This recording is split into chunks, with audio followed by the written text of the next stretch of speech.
On the front porch because I couldn't find anywhere better. The famous front porch. The famous front porch. So, yeah, I don't know what to do with my sparkle lights here. Okay. Yeah, and I've straightened my hair today so we don't look like twinsies. Oh, do you have naturally curly hair? Yeah. You have the south in your mouth. South of my mouth? I've never heard that before.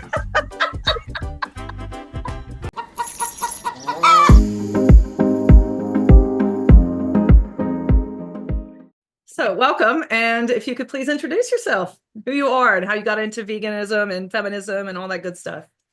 Yeah, my name is Greta Gaard. I'm a professor of English and Women, Gender, Sexuality Studies at the University of Wisconsin in River Falls. And how I got into feminism, it was the 1980s, really. And I'd written one dissertation on something else, and my all-male committee denied it. They said, this isn't really theory. And I took the dissertation to Toni McNairn, who was the notorious lesbian feminist on campus, and said, you know, here's what they said, but here's what I'm doing. And they want me to use all this theory. There was, in the 80s, there was, you know, twisty theory that people just enjoyed talking in big words. And I wanted to like go right at to the point. And she said, I will take you as a graduate student, but here's my caveat. You will drop your dissertation. You will drop that, and you will take a feminist studies minor. And you will use the tools of feminist theory. And I was like, what's not to like? I mean, this is a great idea. And so it added another 3 years to my PhD. So I ended up spending 9 years getting my PhD instead of 6. I was like ready to be done at 6. And I got to study with the most notorious feminists of our time, in Minnesota anyway. And then we had many visitors come as well. So what was the dissertation about? It was about anger, women's anger, and how it is never addressed, but it is always obliquely present. And what is it about women's anger that is so threatening? Because anger is the one emotion that men are allowed to have in heteronormative gender roles. And it's the one emotion that emotional women are denied. So it must be very important. Well, oh, you have to explain what you think. Well, that's a dissertation from 1989. Yeah. It's fascinating because I've seen that pop up quite a bit then with FAR essays in the FAR Feminist for Animal Rights newsletter about anger and who's allowed to be angry or not. So especially for the animal rights movement, this righteous anger, who's allowed to do it and who's not allowed to be angry. That's certainly relevant for the work that we're doing. Yeah, yeah. And so women really can't be heard if we're angry. Angry feminist is one thing. Angry Black feminist, you know, way too much. So, I mean, it's complicated by issues of race and class, sexuality and gender presentation, all of that. But to be heard, we've cut to the chase and just gone for philosophy. Like if we're calm and we're just, you know, putting forward evidence, then we can be heard by the mainstream. Yeah. No, that's one of the things I appreciated about Marti was I can't even remember where I found this, where I was reading it, but she said one of the things that she would do is when people said that it wasn't okay to feel the emotions and to push down the emotions, and she would ask, well, where did you learn that? Who told you that was this is part of the human condition? Like, where are you getting that from? It's just to challenge this normalcy of emotional suppression. Yes. Yeah. Well, how did you get into animals? How did you get into vegan feminism? So, well, like many of us who are drawn to this work, I was a child who preferred the company of plants and other species to the company of other children. So I spent a lot of my recess time at elementary school concealing myself in the hedges.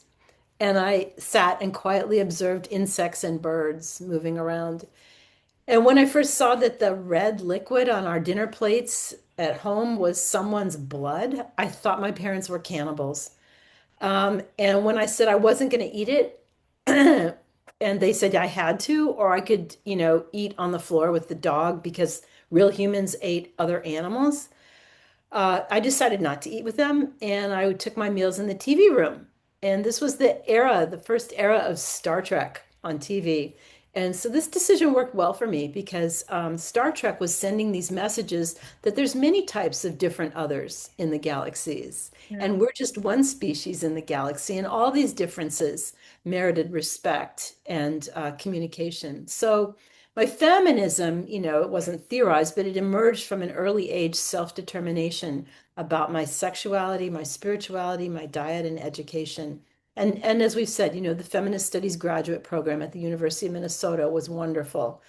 And because it was wonderful, that's why I thought everyone would be thrilled when I distributed Aviva Cantor's intersectional essay from Ms. Magazine. And it was called The Club, the Yolk, the Leash, What We Can Learn from the Way a Culture Treats Animals. Imagine my disappointment, like one end of a teeter-totter slowly descending as I waited for the profusion of feminist joy that never arrived. No one responded, not one feminist. I felt Aviva Cantor gave us language for these ideas that feminism and multi-species justice are like integral, and they focused our larger inner being in place with these ecological others. But as the years passed, I saw how feminists and animal rights activists overlooked this intersection. Animal rights activists were not interested in feminism, okay? And feminism was not interested in species. And this would have been a great strategy. So if I hadn't met Marti Kheel at the National Women's Studies Association 1990 convention, I wouldn't have learned about Feminists for Animal Rights because academic feminism was only for humans. It was not for the earth, air, water, or other species. And I have to say, it still is. And I have right here in my hands the 50 Years of Ms., a wonderful compilation that is entirely humanist, except for Mary Oliver's poem, How Everything Adores Being Alive, written in the summer of 2004. I recommend it to anyone to read this very short poem and see her exuberance and ecstasy. It's the only one that talks about other species in this 50-year compilation. And we know that there were some articles on ecofeminism in Ms. over the years, Mhm. but none of the ones from us, not from Feminists for Animal Rights, that's for sure. Yeah, and I know through looking at the newsletters and some of the Marti Kheel archival boxes that they actively were writing to Miss quite often. Yes, we were. We were. Were you And around? Were you around them when that? I think Miss Magazine put it was like Women of the Rodeo or something. oh yes. Oh yes. I wish I had kept that too. Do you have did you I find can't. that? I cannot find a copy online or anything. Oh. Yeah, well, But so all the ecofeminism, and I think there were only six ecofeminism articles. They were a one of those double page things. mm, That was it. That's how long they got to be. They were somewhere in the middle, and there were only like six, seven, and that was it. There's Women of the Rodeo. There was oh, of course I can't probably something on Vandana Shiva, Um, and that was it. They refused to look at feminists for animal rights. They refused. Yeah. well, before we go on, I wanted, if you don't mind, I'm curious about a couple of things you said. The first one, and if you don't want to talk about it any further, that's fine. But that had to have had. I mean, it did have a major impact on your life trajectory when your family said to eat at the table, eat animals at the table like a human, or on the ground like be a dog and not have the animals. What can you tell me more about that? Like, how old were you when that happened? And Eight, yeah. maybe? Yeah, eight. Well, of course, I went on the floor with Pookie, who was our dachshund, and hung out with Pookie. And I was like, how's it going, Pookie? Great little dog.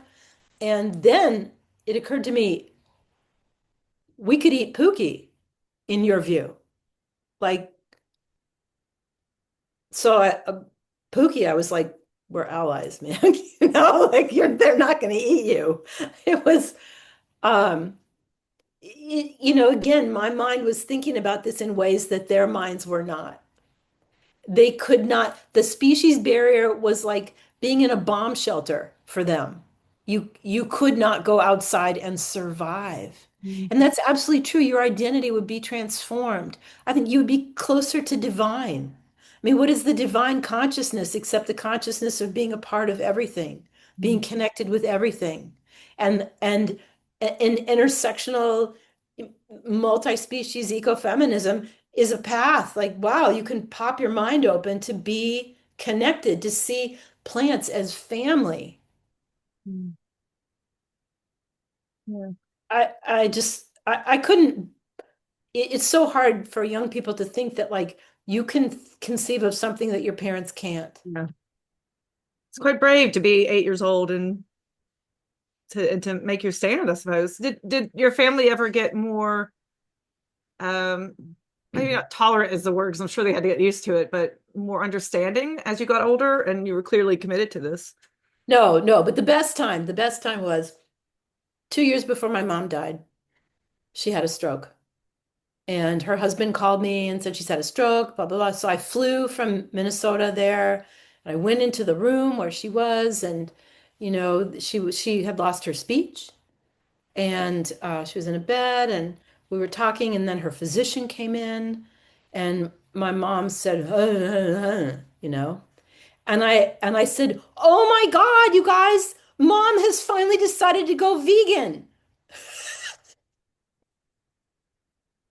And everybody laughed, and the surgeon looked at me like, "Okay, we have the clown in the family, you know?" And I was like, "No, I'm serious."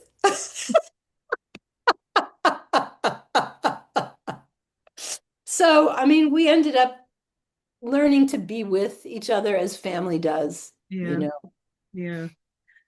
Well, what about then when you met Marti Kheel? You said that was a really pivotal moment as well. And you met her at the National Women's. Yeah, NWSA. Well, I mean, that was the one where there was this panel on ecofeminism, and I know it was Marty and me, and I think it was Noelle Sturgeon from Washington State University, and or Pullman, the campus in Pullman, Washington, and the room was like packed. There was standing room only, and it was the first ecofeminism panel in the history of NWSA.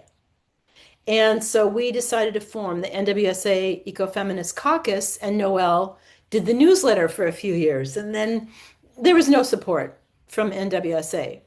Mm. So the feminist antipathy to opening the lens Yeah, is legendary, right? At this point. um, but I guess, that the mainstream white middle class feminists or elite feminists were just so overburdened having to deal with race yeah. that they just could not do anything else. I see your little feline on the couch Oh, joining us. Nice. Keely.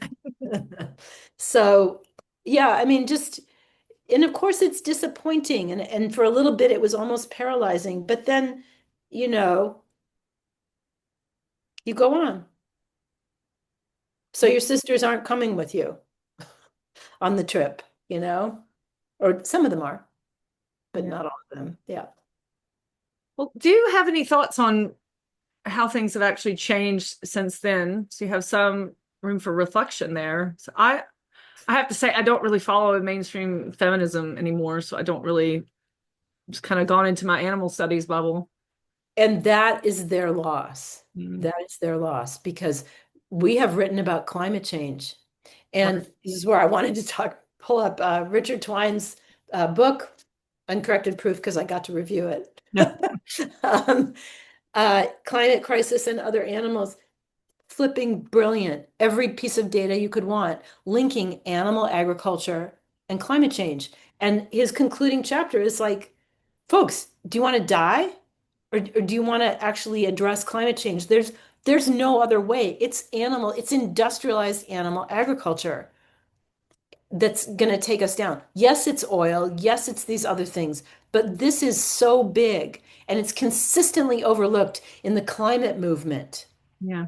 Yeah. So I use this when I teach environmental sociology. I use an article I think he wrote adjacent to that book where he just went through all the major environmental sociology journals and looked to see, are you mentioning animals? And it was just dead silence.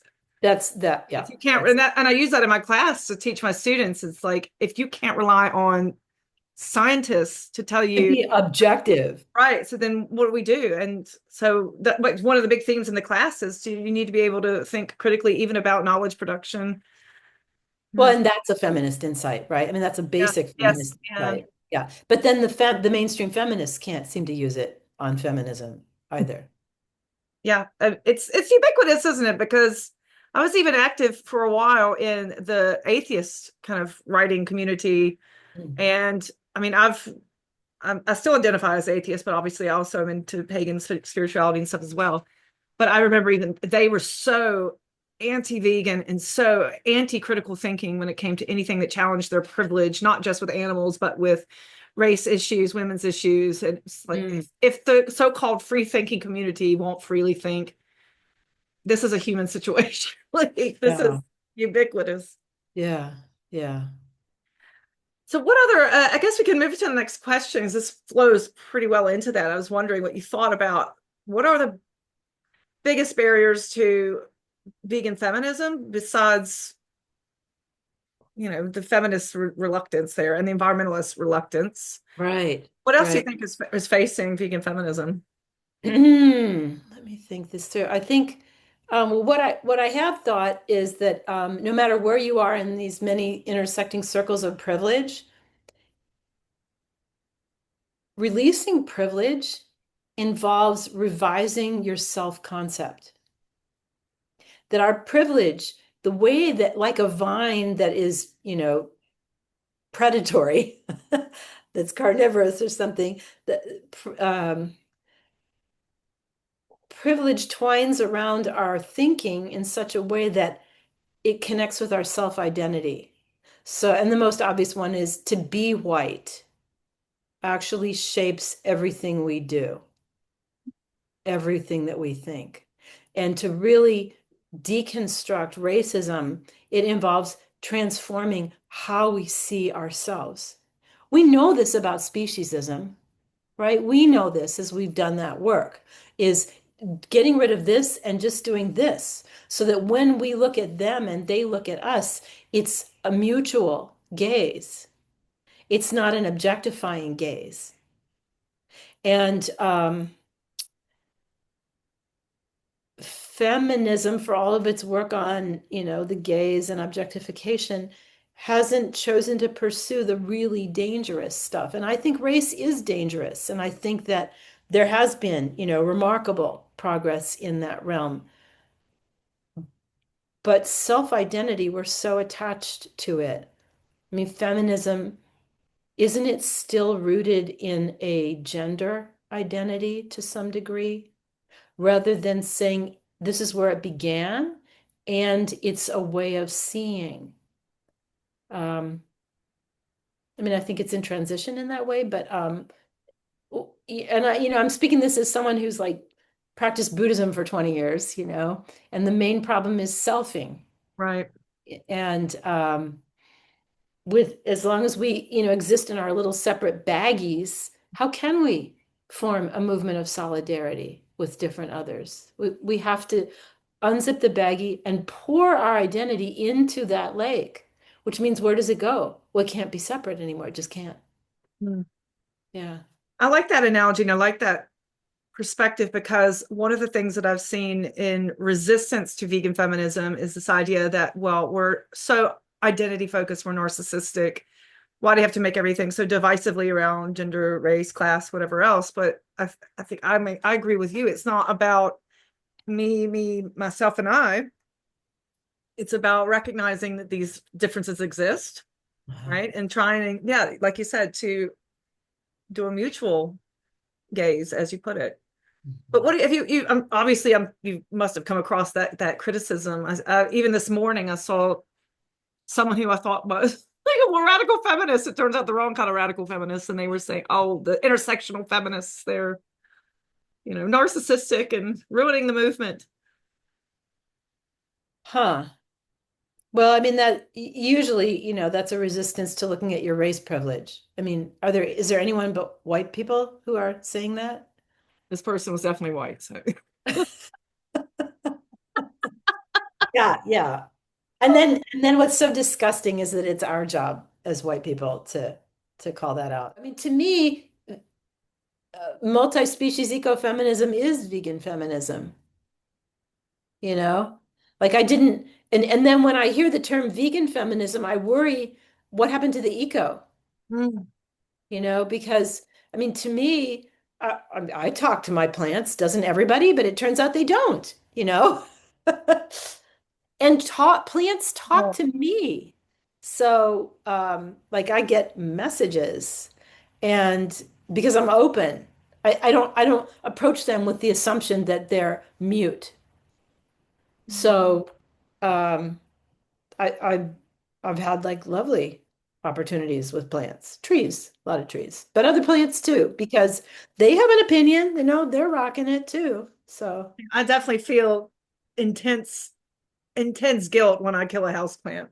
It's okay. Well, how about as an activist or as a scholar, however you'd like to identify, what campaigns or achievements have you contributed to? oh my. Well, I guess I would start with, Feminists for Animal Rights, being on the board of Feminists for Animal Rights, and we renamed it Ecofeminists for Animal Liberation, but we didn't like the acronym, so it kept, not really, not really our acronym. During the 1990s in Minnesota, I co-founded the Green Party of Minnesota and traveled around the U.S. organizing the Green movement. And, I wrote a book about it because sexism was just like a stubborn uh, what would we call it? I mean, I don't want to malign plants or other species. Stubborn. Okay. It was stubborn, and the Greens did not seem to be the avenue. It ended up being like another opportunity for men who had been marginalized to plant the flag. So that was a disappointment. In Washington State, where I taught for 5 years at Western Washington University, um, what a great organization Fairhaven College was. With their support, I took my feminist and science course to the World Trade Organization meeting in Seattle in 1999. I took my environmental justice students to the city council when we learned that there was a plan to put a wastewater treatment plant on the Lummi Indian Reservation near where there was some unrecovered cemetery burial sites. Um, so student activism was amazing. But ultimately, I felt that electoral politics and global governance were end of the pipeline, end of the conceptual pipeline. And really, from about 2008 to the present, I've focused my energy on writing and teaching, as most of our political and economic actions stem from our ideas and our Yeah. values. And I think writing and speaking, if people can access it, it will go more directly to the heart, body, minds of our companions that we most want to reach. Yeah, that's one of the joys of teaching. So I'm glad that you have a nice, secure teaching position to be able to do that, and that you're Mhm. respected for what you do and Yeah, given the space for that.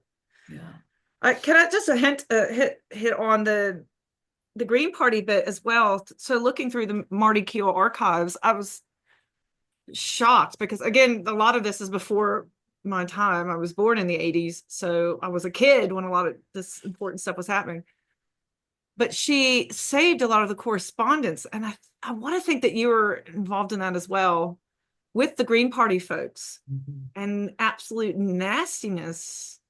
And it wasn't even just the feminist response, it was also the vegetarianism that they took issue with, or even think they were even hesitant to talk to resist even vivisection. Mhm. But the Mhm. nastiness, it was, and I saw some of the letters that Marty responded with, like, I don't understand why you're being so nasty about this. I'm trying to express this, and just like really resents, not just saying I disagree, but like going at her. And Yeah. what was that like? Because I think today the Green Party is seen as this kind of kumbaya, everybody on board, we respect everybody, but actually behind the scenes, it's politics is politics. Mhm. Well, I think, different national contexts shape the movement. And I think in the US, it's pretty much defunct. Mhm. The campaign that we did, the Ralph Nader campaign with Winona LaDuke, was a really it was a symbolic kind of campaign to get people to think like, what would it be like if we had someone who was advocating for people and allied with someone who was indigenous and we had, gender parity there. Gender parity, like, is that progressive? No, it's liberal. It's just basic inclusion. That was like, whoa, Yeah. okay. Yeah, so I pretty much gave up on the Greens after 1996, 97, and really talking with people and just seeing that they were not able to open the lens like a camera lens, the lens of the mind, to include what needed to be included quickly and addressed quickly, you know? And we see this over and over again. I mean, I think about Paul Hawken and he did this book. It was like 100 ways to mitigate climate change. Can't remember the name of it, but I do teach with it. And when we were organizing the Green Party in Duluth, he came to my house for dinner. I had a little welcome dinner for him, and he was, a big mucky muck. And yet, there's nothing in that about feminism. There's two sections. One is uh, reproductive choice for women and girls. Um, and I can't remember the second one, but there are only two of the top 100 ways to solve climate change. And yet, when you look at them, they're right up there. He keeps the count of what's the most effective one way, second way, and so forth to the back. And then in the front, he just like mixes up the solutions. Well, there's this and there's that and there's that. Drawdown. That's what it's called, Project Drawdown.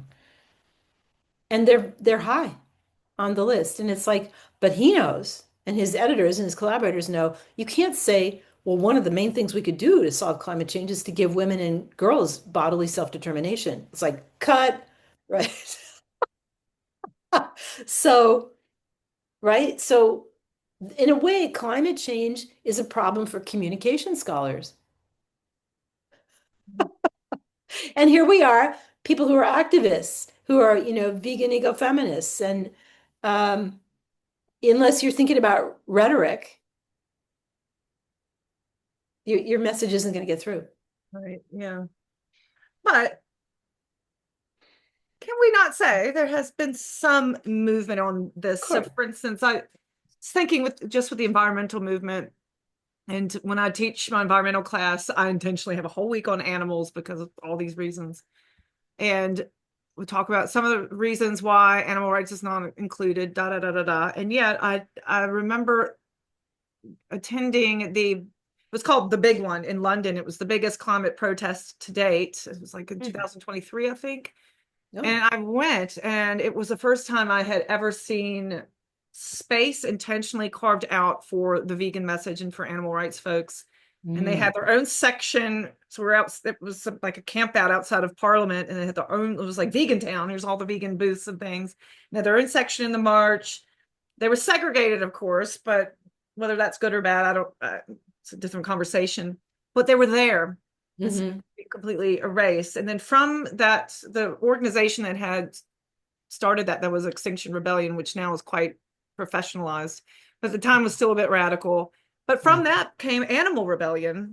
which focused completely on animals, and they answered to Extinction Rebellion. And then they started this whole plant-based university campaign, which has really taken off in the UK. And that to me is like the first real hint. And I think what the reason it's happening is because it's young people who aren't seeing everything in such siloed ways as maybe we were taught and raised. Hmm. What do you think? Do you think that there is now movement towards more intersectional awareness, and maybe not in feminism? Well, yeah, in feminism in some ways, and animal rights and environmentalism. Do you see that? Surely your work has had some impact. You know Well, that. that's what we'd all like to think, isn't it? And many people don't live to see the impact of their work. This is Rachel also true. Carson, Yeah. you know. So, what we do know is England, the anti-vivisection movements of England have a strong and solid history, and that is different from the United States.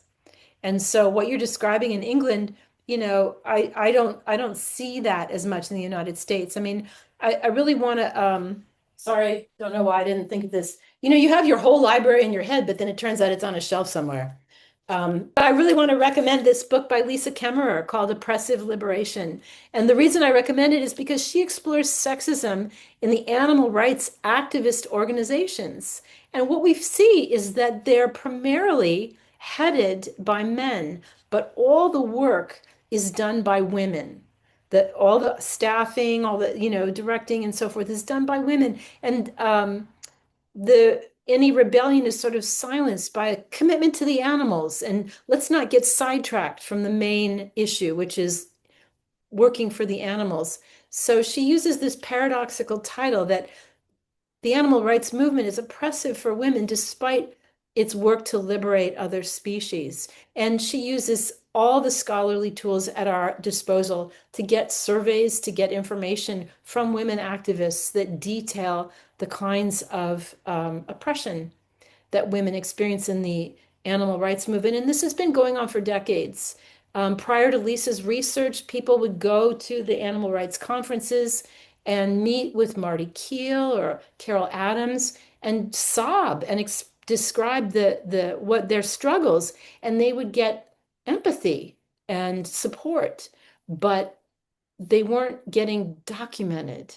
And that's what Lisa Kemmerer really offers. And it's amazing that she really is the first person to do this. So I'm ecstatic that it got published and really sorry that it's so expensive. So I really encourage people to get their libraries to buy it There's if you can. another book also, Emily Garter, who's a sociologist, and she wrote, gosh, it's about a 20-year-old book now. Women in the Animal Liberation Movement. She teaches at UMD where I used to teach. So Yeah. I remember getting my hands on that, and I think that was the first time I saw it in print, like uh-huh. there that this was a pattern. And I think actually I've not got my hands on Lisa's book, but I'm pretty sure it's been a few years now when she collected that data. I'm pretty sure I submitted some myself. Any woman who exists in this movement, we've all had to deal with it at some Yes. level or another, multiple ways, Yeah. usually. And this is why a feminist animal liberation movement is so important and why it's been so resisted Mhm. because of internalized sexism on the part of women and because of, male supremacy. Yeah. It's all connected. We keep saying that, but then when we see it, we're like, oh, really? Is it connected?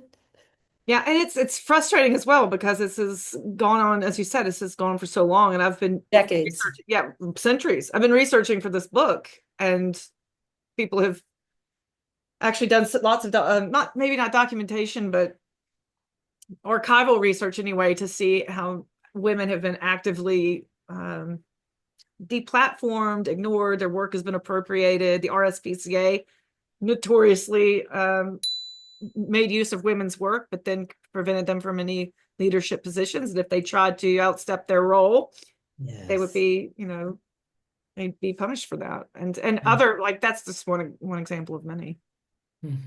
Yeah. So that would be a big part of this book as well, is kind of documenting not just water connections theoretically, but also in the activist work that we're doing, how this is an old pattern that now needs to really be disrupted. Do you not think that that book is part of a larger sort of clap back, if you will, pushing back against these problematic norms? Because I'm thinking about the work of, say, Breeze Harper, AFCO, who started to say, we need to start having other conversations. And now I think some of the nonprofits, the big charities, are responding to that. So maybe not perfectly, but being aware that there's issues with sexual harassment and having channels to deal with that and to manage that, or knowing that racism and classism and other isms are a problem in movements and having venues for handling that. Do you think that that is happening, and if so, effectively? Yeah, I can't really speculate. Sometimes it seems that at different times movements are more receptive to one kind of oppression. Mm, Okay, we're really going to look at race. We're going to make it a law. We're going to do this. We're going to make sure we've got racial justice in our organization. That's enough. yeah. And so, and the ways around that are to do like, oh, here's an international person. We'll count that as racial justice. Mm. I was just thinking about the Vegan Society. I can say this because it's out. It's out. It's like they've even published about this, so it's not. I'm always worried about, like, don't get sued. But the Vegan Society got into hot water a few years back because there was a non-binary person of color Mhm. who was working with air, and then they were basically bullied because there was the interesting thing about the Vegan Society is that it is one of the rare organizations where members still have a vote. We still have a say, but that also means that it can be usurped by jerks. And it seems like Mhm. it has been usurped by jerks, like old white men who aren't happy with queer people, people of color, Mhm. non-binary people, like, oh my goodness, and basically harassing. And it's the same conversation we had earlier about these intersectional feminists and their identity politics and their divisiveness. Well, that person ended up quitting, and a lot of people quit with them. And the Vegan Society had to spend like 30,000 pounds, 40,000 pounds of membership dues and stuff that they had, you know, what's the word? That they'd fundraised on for animal stuff. Now they have to waste that on this internal inspection to see if that really happened, which it did. Uh-huh. The external said, yep, there's racial bullying here and gender-based bullying. Now what happens after that? I don't know. So what do you think about vegan ecofeminism then? All right. Well, let's get to that last question. I mean, it's not that I know people who like call themselves that. I mean, a few scholars do, but I mean, real activists, I don't know. But basically it's like it's an umbrella, it's a container. And so if the container sets certain ground rules for this is in order, if you want to be in here, this is what you agree to. It's a ground rule. This is that, feminism is real. These kinds of things that it might start people off at a more advanced level Well, let me because of the way that it's ask you, framed. like, why didn't when Farr was debating on which name they wanted and the ecofeminism was, I've charted a lot of that debate for the book, and eventually it just kind of fell back on what people already knew. Right. But why? The Why were acronym you was why weird. fighting for that? That's why it was EAL, EAL. People are like, Would have been that's a cool little logo. that's not, we just can't use that. There's no consonant. People didn't like that. Ecofeminists for animal liberation. Yeah. Okay. Yeah. So the argument there was first off to move away from rights language, which was Right. Yeah, that's good. it's That's a good about. start. Yeah, because it's just being included in the same corrupt order. So why do you want that? Yeah. You want to transform the order. Okay. So then let's hear your definition then for what I call vegan feminism. And I guess my main reason for calling it vegan feminism is I see veganism as inherently inclusive of all these things that we've talked about. But you're right, if by labeling it as such. But other people have said they don't even like the term feminism attached to it because then it seems like it's excluding race issues that they might say is more important. Well, at some point, we have to define the terms ourselves and get the definitions out there. And I understand that people who see a word can like click into, oh, that's not for me and go away. And I think we need to understand that those minds are closed. Those minds have already made a decision about what it is on this issue. Maybe not 100% closed on other issues, but on this issue, they're closed. And so, what minds are open? Where are they, and what terms could we use that would they would say, oh yes, that's me. That's me. And for me, initially, when I heard the term ecofeminist, like Charlene Spretnak said, I read it and it was like, oh, that's me. That I'm not adopting your term. I am already there. And to communicate with other people who are already in this big tent at the state fair or wherever, I'll use that term. But I'm already there. And so, what term could be used to help people like feel safe to bring forward values that they already have, views that they already have, hearts that are already open in a certain way, or suspecting like, oh, I just don't want to kill this chicken. I just don't want to eat this baby chick. I just don't want to. Okay, you know. Um, so vegan ecofeminism would work for me. Um, the feminism, as some critics have said, is describes a movement that has been transcended by other more open terms. The thing about vegan ecofeminism is when people hear the word vegan, they're like, does that mean I have to give up? And then let's hear the list. My leather boots, my whip, my leather belt, um, or whatever foods they particularly like, that they have to give it up. So it's about loss rather than gain. Mm. In what way is the term that we use going to communicate to people? This term allows you to uncover, to reclaim, or to gain connections that have enriched your life all along had they been visible to you. What term will it be? And, maybe people need to come up with that themselves or decide this is the term I'm going to adopt that allows me to describe this. Sometimes I said, well, I'm an animal. And so for me, it's multi-species solidarity because they're animals too, and so am I. This is factual. This is Linnaean, right? Of course. So this is my family.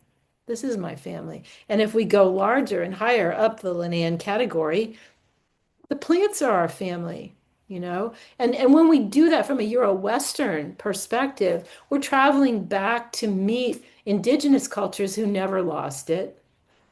We did. They never lost it. They've seen the earth as family persistently, but somewhere along the way to become mechanized, to, go with the stream of Cartesian rationality, we had to cut off family. We had to give up our family. Think about that. That's a really high cost. So returning to family doesn't mean that we give up our rationality. It means that we place it in relation to the many ways of thinking that we are cultivating, ways of thinking in community and thinking with our family. I think it makes us two-fisted and more ready for the struggle as allies and as animals.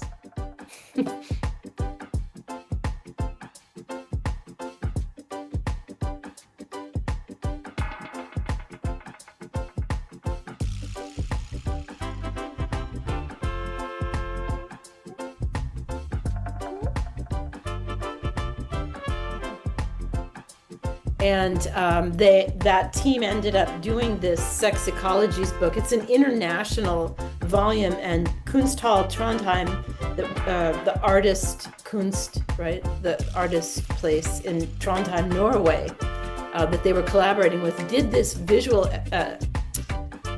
exhibit on sex ecologies, the sexuality of everybody. And my favorite, it's a gay male article. And this is the shaman.